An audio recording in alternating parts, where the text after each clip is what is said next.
নিঃশব্দ অরণ্যভূমি, নিস্তব্ধ জনহীন নিশীথ রাত্রি, যাহা দেখিলে মনে কেমন ভয় হয়।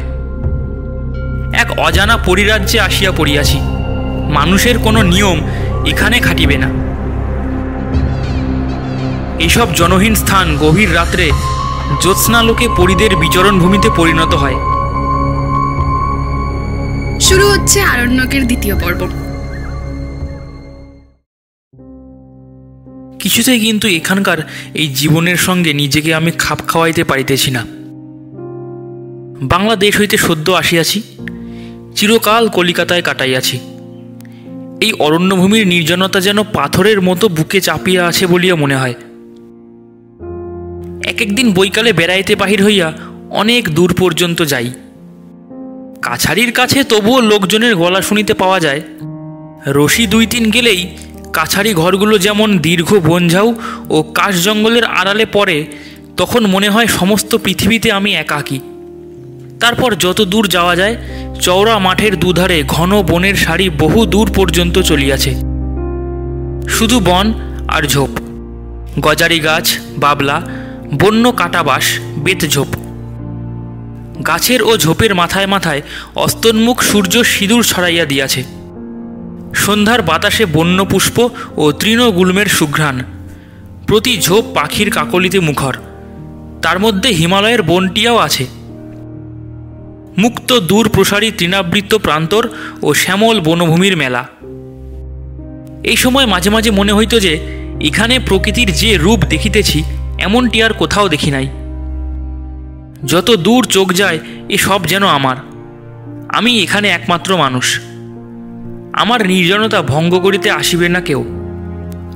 মুক্ত আকাশতলে নিস্তব্ধ সন্ধ্যায় দূর দিগন্তের সীমারেখা পর্যন্ত মনকে ও কল্পনাকে প্রসারিত করিয়া দিই।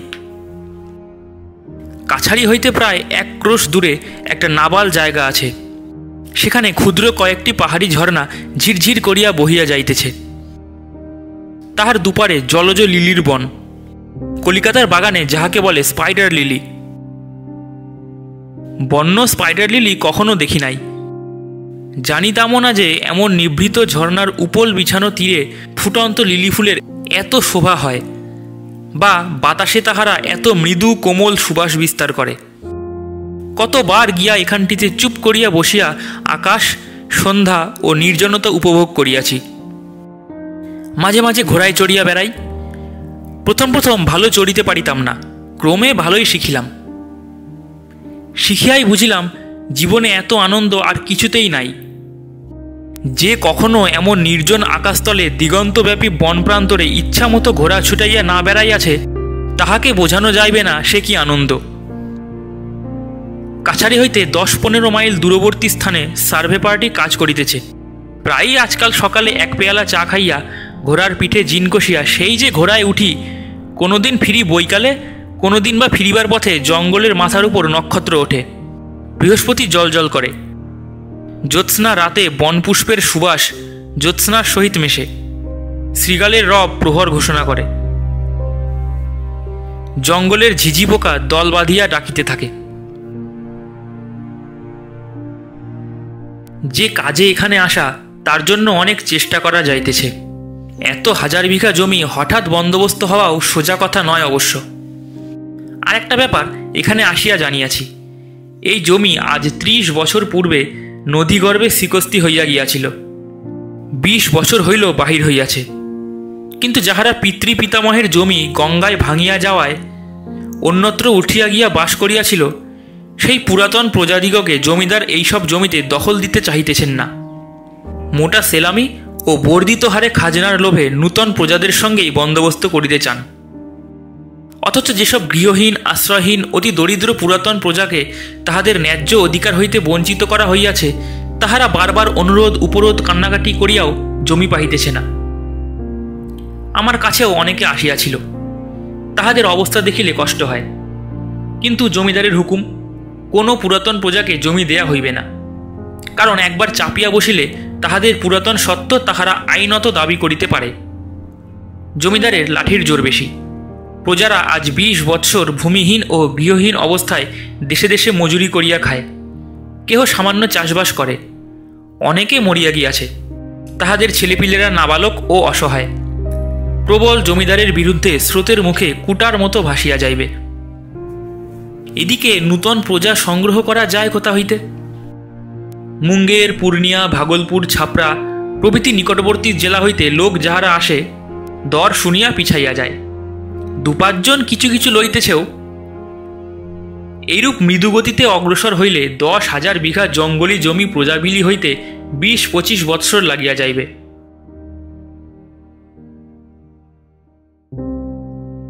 আমাদের এক ডিহি কাছারি আছে, সেও ঘোর জঙ্গলময় মহাল।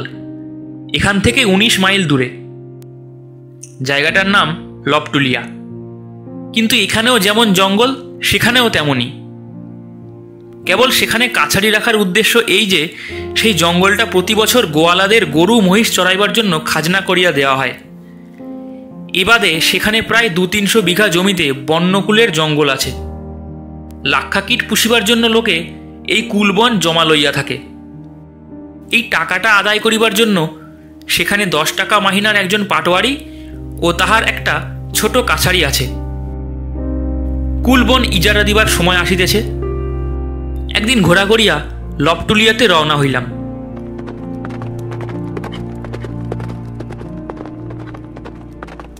আমার কাছারি ও লপটুলিয়ার মাঝখানে একটা উঁচু রাঙামাটির ডাঙা, প্রায় 7-8 মাইল লম্বা। এর নাম ফুলকিয়া বৈহার। কত ধরনের গাছপালা ও ঝোপ জঙ্গলে পরিপূর্ণ। জায়গায় জায়গায় বন এত ঘন যে ঘোড়ার গায়ে ডালপালা ঠেকে। ফুলকিয়া বৈহার যেখানে নামিয়া গিয়া সমতল ভূমির সহিত মিশিল, চানন বলিয়া একটি পাহাড়ি নদী সেখানে উপলখণ্ডের উপর দিয়া ঝিরঝির করিয়া বহিতেছে। বর্ষাকালে সেখানে জল খুব গভীর, শীতকালে এখন তত জল নাই।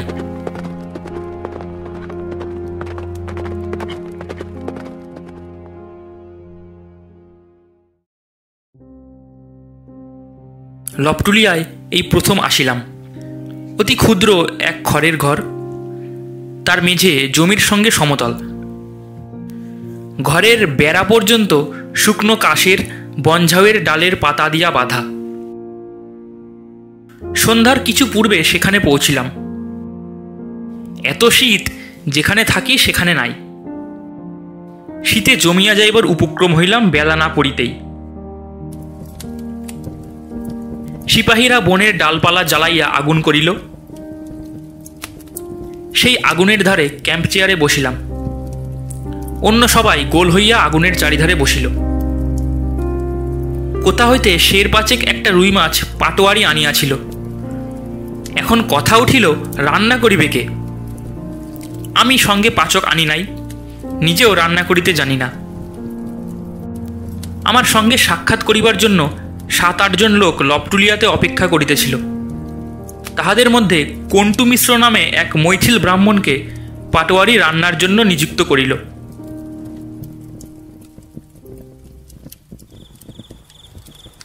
পাটোয়ারিকে বলিলাম, তা এসব লোকই কি ইজারা ডাকবে? পাটোয়ারি বলিল, না হুজুর, ওরা খাবার লোভে এসেছে। আপনার আসবার নাম শুনে আজ 2 দিন ধরে কাছারিতে এসে বসে আছে। এদেশের লোকের ওই রকমই অভ্যাস। আরও অনেকে বোধহয় কাল আসবে। এমন কথা কখনো শুনি নাই। বলিলাম, সে কি, আমি তো নিমন্ত্রণ করিনি এদের। হুজুর, এরা বড় গরিব, ভাত জিনিসটা খেতে পায় না। কলাইয়ের ছাতু, মকাইয়ের ছাতু এই এরা 12 মাস খায়। ভাত খেতে পাওয়াটায় এরা ভোজের সমান বিবেচনা করে। আপনি আসছেন, ভাত খেতে পাবে এখানে, সেই লোভে সব এসেছে। দেখুন না আরও কত আসে। বাংলাদেশের লোকে বড় বেশি সভ্য হইয়া গিয়াছে ইহাদের তুলনায় মনে হইল। কেন জানি না, এই অন্ন ভোজন লোলুপ সরল ব্যক্তিগুলিকে আমার সে রাত্রে এত ভালো লাগিল। আগুনের চারিধারে বসিয়া তাহারা নিজেদের মধ্যে গল্প করিতেছিল, আমি শুনিতেছিলাম। প্রথমে তাহারা আমার আগুনে বসিতে চাহে নাই, আমার প্রতি সম্মানসূচক দূরত্ব বজায় রাখিবার জন্য। আমি তাহাদের ডাকিয়া আনিলাম। কন্টু মিশ্র কাছে বসিয়াই আসান কাঠের ডালপালা জ্বালাইয়া মাছ রাঁধিতেছে। ধুনা পুড়াইবার মতো সুগন্ধ বাহির হইতেছে ধোয়া হইতে। আগুনের কুণ্ডের বাহির গেলে মনে হয় যেন আকাশ হইতে বরফ পড়িতেছে, এত শীত। খাওয়া দাওয়া হইতে রাত হইয়া গেল অনেক। কাছারিতে যত লোক ছিল সকলেই খাইল। তারপর আবার আগুনের ধারে গোল হইয়া বসা গেল। শীতে মনে হইতেছে শরীরের রক্ত পর্যন্ত জমিয়া যাইবে। ফাঁকা বলিয়াই শীত বোধহয় এত বেশি, কিংবা বোধহয় হিমালয় বেশি দূরে নয় বলিয়া। আগুনের ধারে আমরা 7-8 জন লোক। সামনে ছোট ছোট দুখানি খড়ের ঘর, একখানিতে থাকিব আমি, আর একখানিতে বাকি এতগুলি লোক। আমাদের চারিদিকে ঘিরিয়া অন্ধকার বন ও প্রান্তর। মাথার উপরে নক্ষত্র ছড়ানো দূর প্রসারী অন্ধকার আকাশ। আমার বড় অদ্ভুত লাগিল, যেন চিরপরিচিত পৃথিবী হইতে নির্বাসিত হইয়া মহাশূন্যে এক গ্রহে অন্য এক অজ্ঞাত রহস্যময় জীবনধারার সহিত জড়িত হইয়া পড়িয়াছি। একজন 30-32 বছরের লোক এ দলের মধ্যে আমার মনোযোগকে বিশেষভাবে আকৃষ্ট করিয়াছিল। লোকটির নাম গণরি তেওয়ারি। শ্যামবর্ণ দোহারা চেহারা, মাথায় বড় চুল, কপালে 2টি লম্বা ফোঁটা কাটা। এই শীতে গায়ে একখানা মোটা চাদর ছাড়া আর কিছু নাই। এদেশের রীতি অনুযায়ী গায়ে একটা মেরজাই থাকা উচিত ছিল, তা পর্যন্ত নাই। অনেকক্ষণ হইতে আমি লক্ষ্য করিতেছিলাম সে সকলের দিকে কেমন কুণ্ঠিতভাবে চাহিতেছিল, কারোর কথায় কোনোই প্রতিবাদ করিতেছিল না। অথচ কথা যে সে কম বলিতেছিল তা নয়। আমার প্রতি কথার উত্তরে কেবল সে বলে, হুজুর। এদেশের লোকে যখন কোনো মান্য ও উচ্চপদস্থ ব্যক্তির কথা মানিয়া লয়, তখন কেবল মাথা সামনের দিকে অল্প ঝাঁকাইয়া সসম্ভ্রমে বলে, হুজুর। গণরিকে বলিলাম, তুমি থাকো কোথায় তেওয়ারিজি? আমি যে তাহাকে সরাসরি প্রশ্ন করিব এতটা সম্মান যেন তাহার পক্ষে সম্পূর্ণ অপ্রত্যাশিত। এভাবে সে আমার দিকে চাহিল, বলিল, ভীমদাসটোলা হুজুর। তারপর সে তাহার জীবনের ইতিহাস বর্ণনা করিয়া গেল, একটানা নয়, আমার প্রশ্নের উত্তরে টুকরা টুকরা ভাবে।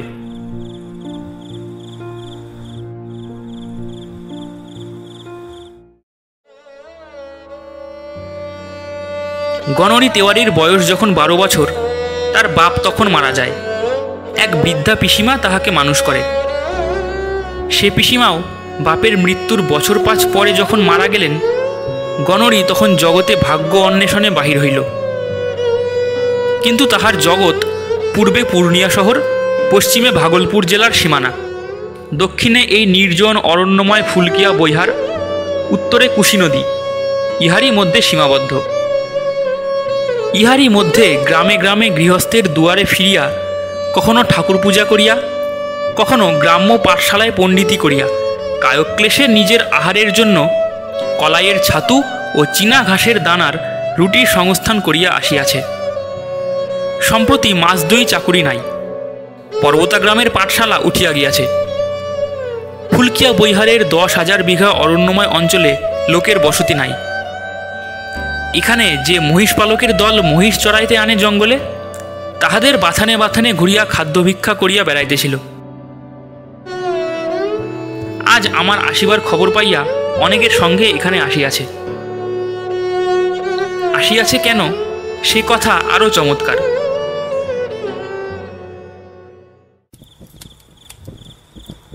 এখানে এত লোক এসেছে কেন তেওয়ারিজি? আগে হুজুর সবাই বললে ফুলকিয়ার কাছারিতে ম্যানেজার এসেছেন, সেখানে গেলে ভাত খেতে পাওয়া যাবে, তাই ওরা এলো। ওদের সঙ্গে তাই আমিও এলাম। ভাত এখানকার লোকে কি খেতে পায় না? কোথায় পাবে হুজুর? নগস্তি আর মারোয়ারিরা রোজ ভাত খায়। আমি নিজে আজ ভাত খেলাম বোধহয় প্রায় 3 মাস পরে। গত ভাদ্র মাসের সংক্রান্তিতে রাসবিহারী সিং রাজপুতের বাড়ি নেমন্তন্ন ছিল। সে বড় লোক ভাত খাইয়েছিল, তারপর আর খাইনি। যতগুলি লোক আসিয়াছিল, এই ভয়ানক শীতে কাহারও গাত্রবস্ত্র নাই। রাত্রে আগুন পোহাইয়া রাত কাটায়। শেষ রাত্রে শীত যখন বেশি পড়ে, আর ঘুম হয় না শীতের চোটে। শীতের চোটে আগুনের খুব কাজ ঘেঁষিয়া বসিয়া থাকে ভোর পর্যন্ত। কেন জানি না ইহাদের হঠাৎ এত ভালো লাগিল। ইহাদের দারিদ্র, ইহাদের সারল্য, কঠোর জীবন সংগ্রামে ইহাদের যুঝিবার ক্ষমতা, এই অন্ধকার আরণ্যভূমি ও হিমবর্ষী মুক্ত আকাশ বিলাসিতার কোমল পুষ্পাস্তৃত পথে ইহাদের যাইতে দেয় নাই, কিন্তু ইহাদিগকে সত্যকার পুরুষ মানুষ করিয়া গড়িয়াছে। দুটি ভাত খাইতে পাওয়ার আনন্দে যারা ভীমদাস টোলা ও পর্বতা হইতে 9 মাইল পথ হাঁটিয়া আসিয়াছে বিনা নিমন্ত্রণে, তাহাদের মনের আনন্দ গ্রহণ করিবার শক্তি কত সতেজ ভাবিয়া বিস্মিত হইলাম।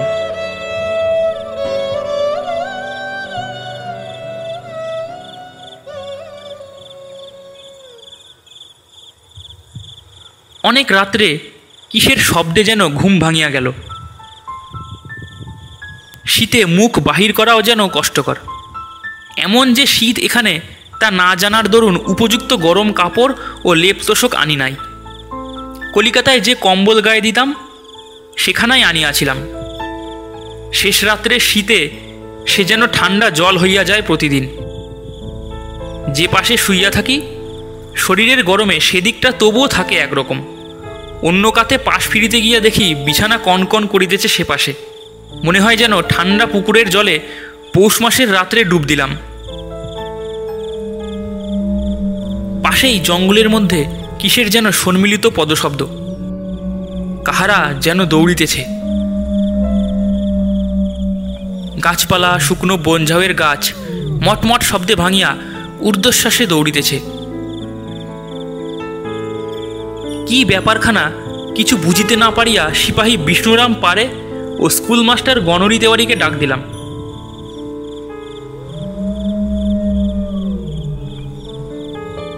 তাহারা নিদ্রাজড়িত চোখে উঠিয়া বসিল।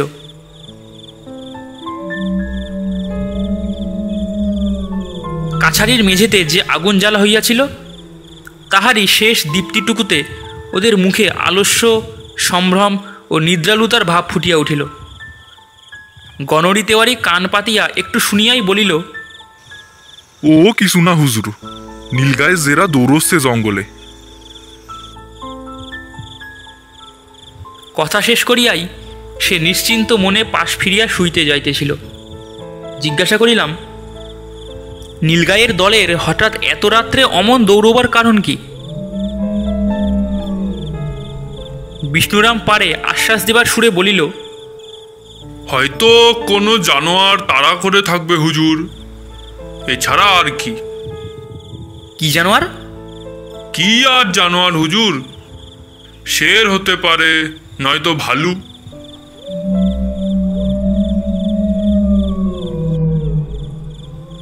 যে ঘরে শুইয়া আছি নিজের অজ্ঞাতসারে তাহার কাশডাটায় বাঁধা আগরের দিকে নজর পড়িল।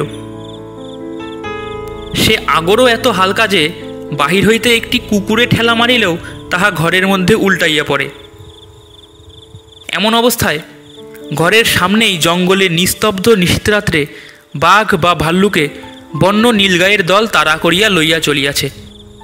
এ সংবাদটিতে যে বিশেষ আশ্বস্ত হইলাম না তাহা বলাই বাহুল্য। একটু পরেই ভোর হইয়া গেল।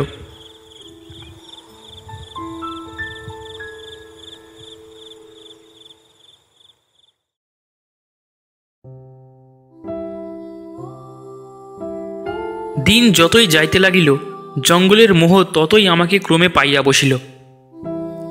এর নির্জনতা ও অপরাহ্নের সিঁদুর ছড়ানো বনঝাউয়ের জঙ্গলের কি আকর্ষণ বলিতে পারি না।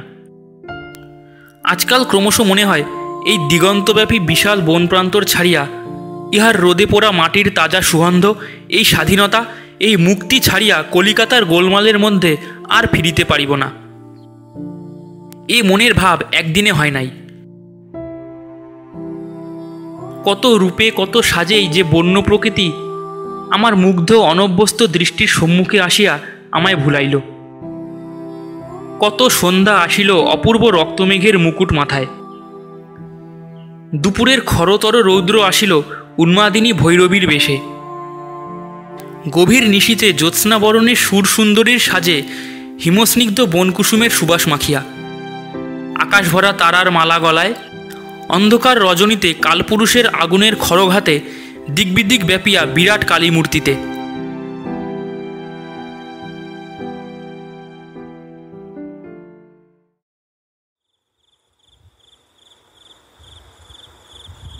একদিনের কথা জীবনে কখনো ভুলিব না।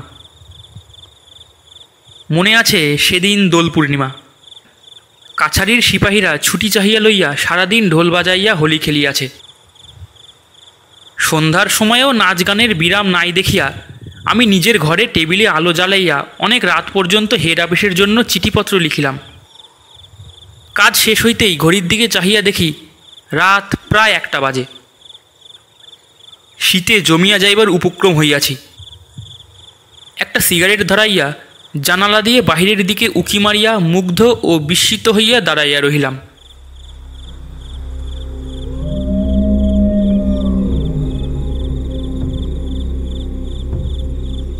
যে জিনিসটা আমাকে মুগ্ধ করিল তাহা পূর্ণিমা নিশীথিনীর অবর্ণনীয় জ্যোৎস্না। হয়তো যতদিন আসিয়াছি শীতকাল বলিয়া গভীর রাত্রে কখনো বাহিরে আসি নাই।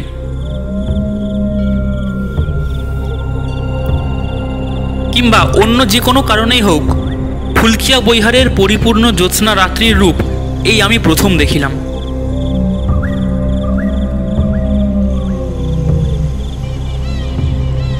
দরজা খুলিয়া বাহিরে আসিয়া দাঁড়াইলাম।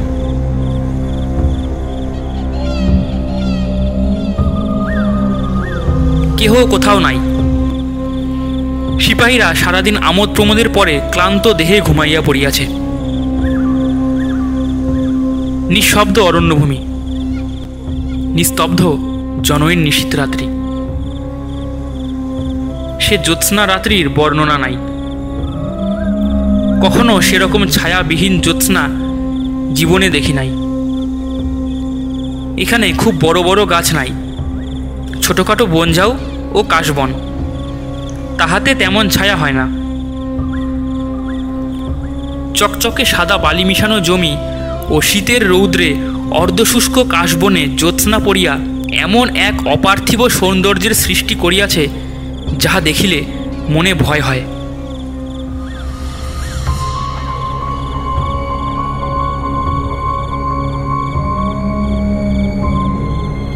মনে কেমন যেন একটা উদাস বাদনহীন মুক্ত ভাব।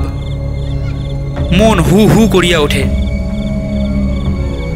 চারিধারে চাহিয়া সেই নীরব নিশীথ রাত্রে জ্যোৎস্না ভরা আকাশতলে দাঁড়াইয়া মনে হইল এক অজানা পরিরাজ্যে আসিয়া পড়িয়াছি। মানুষের কোনো নিয়ম এখানে খাটিবে না। এইসব জনহীন স্থান গভীর রাত্রে জ্যোৎস্নালোকে পরিদের বিচরণ ভূমিতে পরিণত হয়। আমি অনধিকার প্রবেশ করিয়া ভালো করি নাই। তাহার পর ফুলকিয়া বৈহারের জ্যোৎস্না রাত্রি কতবার দেখিয়াছি।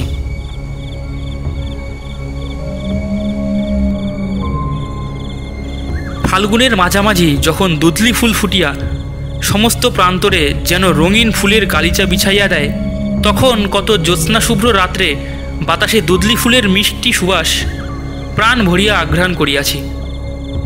প্রত্যেকবারেই মনে হইয়াছে জ্যোৎস্না যে এত অপরূপ হইতে পারে, মনে এমন ভয় মিশ্রিত উদাস ভাব আনিতে পারে, বাংলাদেশে থাকিতে তাহা তো কোনো দিনও ভাবি নাই। ফুলকিয়ার সে জ্যোৎস্না রাত্রির বর্ণনা দিবার চেষ্টা করিব না। সেরূপ সৌন্দর্য লোকের সহিত প্রত্যক্ষ পরিচয় যতদিন না হয় ততদিন শুধু কানে শুনিয়া বা লেখা পড়িয়া তাহা উপলব্ধি করা যাইবে না, করা সম্ভব নয়। অমন মুক্ত আকাশ, অমন নিস্তব্ধতা, অমন নির্জনতা, অমন দিক দিগন্ত বিসর্পিত বনানীর মধ্যেই শুধু অমন্তর রূপলোক ফুটিয়া ওঠে। জীবনে একবারও সে জ্যোৎস্না রাত্রি দেখা উচিত। যে না দেখিয়াছে ভগবানের সৃষ্টির একটি অপূর্ব রূপ তাহার নিকট চির অপরিচিত রহিয়া গেল।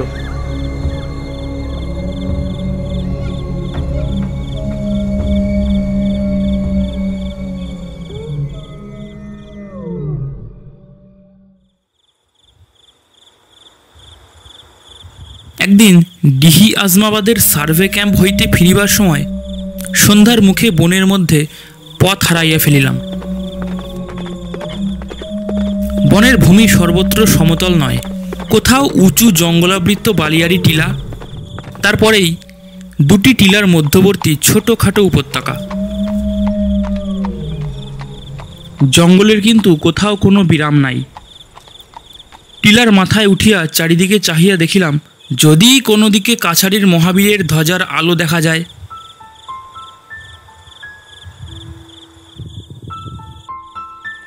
কোনো দিকে আলোর চিহ্ন নাই, শুধু উঁচু নিচু টিলা ও ঝাউবন আর কাশবন, মাঝে মাঝে শাল ও আসান গাছের বনও আছে।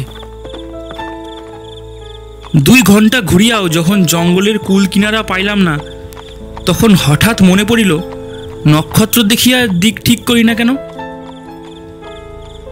গ্রীষ্মকাল, কালপুরুষ দেখি প্রায় মাথার উপর রহিয়াছে। বুঝিতে পারিলাম না কোন দিক হইতে আসিয়া কালপুরুষ মাথার উপর উঠিয়াছে। সপ্তর্ষিমণ্ডল খুঁজিয়া পাইলাম না,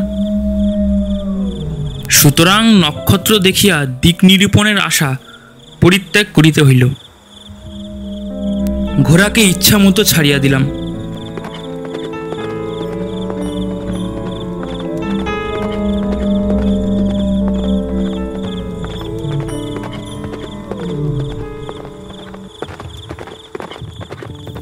মাইল 2 গিয়া জঙ্গলের মধ্যে একটা আলো দেখা গেল।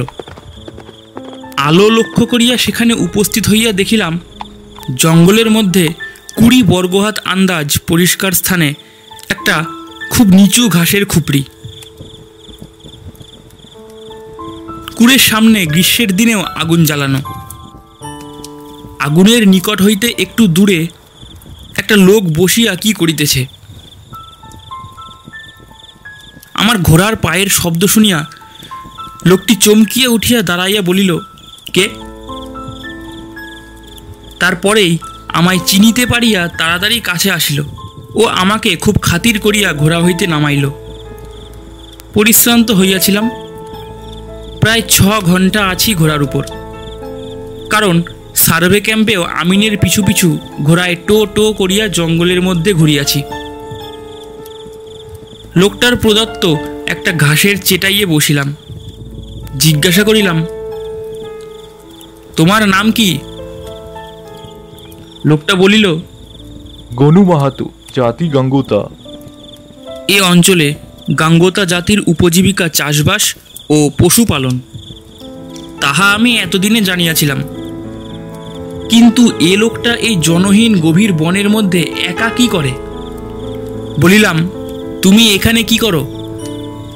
তোমার বাড়ি কোথায়? আগে হুজুর মহিষ চড়াই। আমার ঘর এখান থেকে 10 ক্রোশ উত্তরে ধারমপুর, লক্ষ্মণিয়া টোলা। নিজের মহিষ? তা কতগুলো আছে? লোকটা গর্বের সুরে বলিল, 5টা মহিষ আছে হুজুর। 5টা মহিষ? দস্তুর মতো অবাক হইলাম। 10 ক্রোশ দূরের গ্রাম হইতে 5টা মাত্র মহিষ সম্বল করিয়া লোকটি এই বিজন বনের মধ্যে মহিষচুরির খাজনা দিয়া একা খুপড়ি বাঁধিয়া মহিষ চড়ায়। দিনের পর দিন, মাসের পর মাস এই ছোট্ট খুপড়িটাতে কি করিয়া সময় কাটায়। কলিকাতা হইতে নূতন আসিয়াছি, শহরের থিয়েটার বায়োস্কোপে লালিত যুবক আমি, বুঝিতে পারিলাম না। কিন্তু এদেশের অভিজ্ঞতা আরও বেশি হইলে বুঝিয়েছিলাম কেন গনু মাহাতো ওভাবে থাকে। তাহার অন্য কোনো কারণ নাই ইহা ছাড়া যে গনু মাহাতোর জীবনের ধারণাই এইরূপ। যখন তাহার 5টি মহিষ, তখন তাহাদের চড়াইতে হইবে, এবং যখন চড়াইতে হইবে তখন জঙ্গলে কুড়ে বাঁধিয়া একা থাকিতেই হইবে। এই অত্যন্ত সাধারণ কথা, ইহার মধ্যে আশ্চর্য হইবার কি আছে? গনু কাঁচা শালপাতার একটি লম্বা পিকা বা চুরুট তৈরি করিয়া আমার হাতে সসম্ভ্রমে দিয়া আমার অভ্যর্থনা করিল। আগুনের আলোতে উহার মুখ দেখিলাম। বেশ চওড়া কপাল, উঁচু নাক, রং কালো, মুখশ্রী সরল শান্ত চোখের দৃষ্টি। বয়স 60-এর উপর হইবে। মাথার চুল একটিও কালো নাই, কিন্তু শরীর এমন সুগঠিত যে এই বয়সেও প্রত্যেকটি মাংসপেশি আলাদা করিয়া গুনিয়া লওয়া যায়।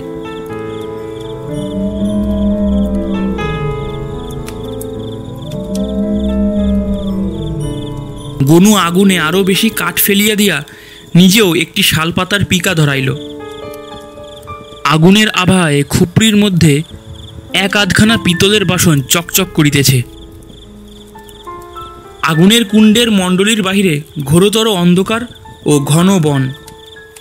বলিলাম, গনু, এখানে একা থাকো, জন্তু জানোয়ারের ভয় করে না?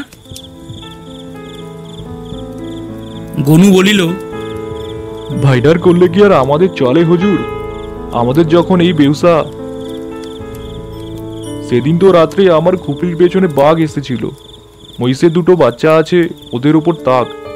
শব্দ শুনে রাত্রে উঠে টিন বাজাই, মশাল জ্বালি, চিৎকার করি। সেদিন আর রাত্রে ঘুম হলো না হুজুর। শীতকালে তো সারা রাত এই বনে ফেউ ডাকে।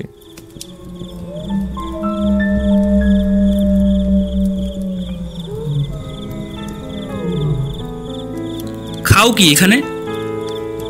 দোকান টোকান তো নেই, জিনিসপত্র পাও কোথায়? চাল ডাল? আগে হুজুর, দোকানে জিনিস কেনবার মতন কি পয়সা আমাদের আছে? না আমরা বাঙালি বাবুদের মতন ভাত খেতে পাই। এই জঙ্গলের পেছনে আমার 2 বিঘে খেরি ক্ষেত আছে। খেরির দানা সিদ্ধ আর জঙ্গলে বাথুয়া শাক হয়, তাই সিদ্ধ, আর একটু লুন, এই খাই।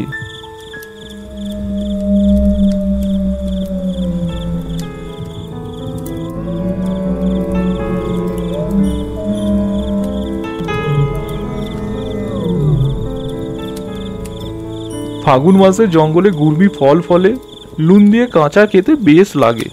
লতানে গাছ, ছোট ছোট কাকুরের মতো ফল হয়। সে সময় 1 মাস এ অঞ্চলে যত গরিব লোক গুড়মি ফল খেয়ে কাটিয়ে দেয়। দলে দলে ছেলেমেয়েরা আসবে জঙ্গলের গুড়মি তুলতে। জিজ্ঞাসা করিলাম, রোজ রোজ খেরির দানা সিদ্ধ আর বাথুয়া শাক ভালো লাগে? কি করবো হুজুর, আমরা গরিব লোক, বাঙালি বাবুদের মতন ভাত খেতে পাবো কোথায়? ভাত এই অঞ্চলের মধ্যে কেবল রাসবিহারী সিং আর নন্দলাল পারে খায় দুবেলা। সারাদিন মহিষের পেছনে ভূতের মতন খাটি হুজুর। সন্ধ্যের সময় যখন ফিরি তখন এত খিদে পায় যে যা পাই খেতে তাই ভালো লাগে।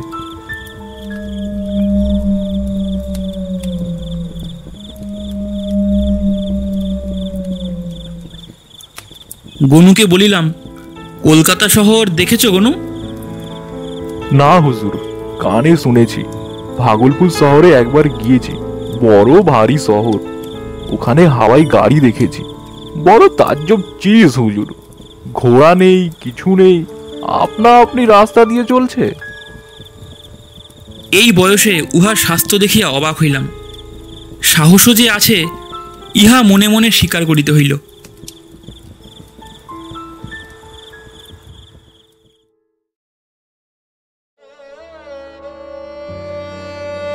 গনুর জীবিকা নির্বাহের একমাত্র অবলম্বন মহিষ কয়টি। তাদের দুধ অবশ্য এই জঙ্গলে কে কিনিবে?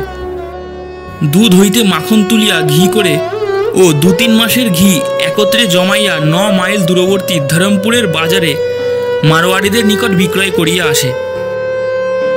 আর থাকিবার মধ্যে ওই 2 বিঘে খেরি, অর্থাৎ শ্যামা ঘাসের ক্ষেত, যার দানা সিদ্ধ এ অঞ্চলের প্রায় সকল গরিব লোকেরই একটা প্রধান খাদ্য।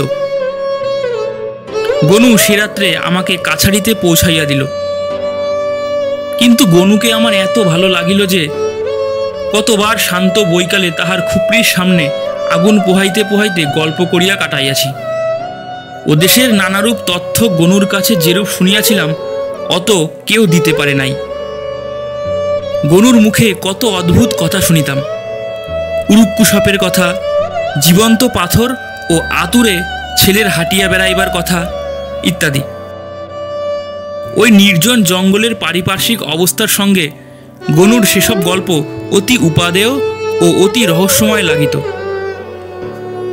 আমি জানি কলিকাতা শহরে বসিয়া সেসব গল্প শুনিলে তাহা আজগুবি ও মিথ্যা মনে হইতে বাধ্য। যেখানে সেখানে যে কোনো গল্প শোনা চলে না। গল্প শুনিবার পটভূমি ও পারিপার্শ্বিক অবস্থার উপর উহার মাধুর্য যে কতখানি নির্ভর করে তাহা গল্পপ্রিয় ব্যক্তিমাত্রই জানেন। গনুর সকল অভিজ্ঞতার মধ্যে আমার আশ্চর্য বলিয়া মনে হইয়াছিল বন্য মহিষের দেবতা টারবারোর কথা। কিন্তু যেহেতু এই গল্পের একটি অদ্ভুত উপসংহার আছে, সেজন্য সে কথা এখন না বলিয়া যথাস্থানে বলিব। এখানে বলিয়া রাখি, গনু আমাকে যেসব গল্প বলিত তাহা রূপকথা নহে, তাহার ব্যক্তিগত অভিজ্ঞতার বিষয়। গনু জীবনকে দেখিয়াছে, তবে অন্যভাবে। অরণ্য প্রকৃতির ঘনিষ্ঠ সংস্পর্শে আজীবন কাটাইয়া সে অরণ্য প্রকৃতি সম্বন্ধে একজন রীতিমতো বিশেষজ্ঞ ব্যক্তি। তাহার কথা হঠাৎ উড়াইয়া দেওয়া চলে না। মিথ্যা বানাইয়া বলিবার মতো কল্পনা শক্তিও গনুর আছে বলিয়া আমার মনে হয় নাই।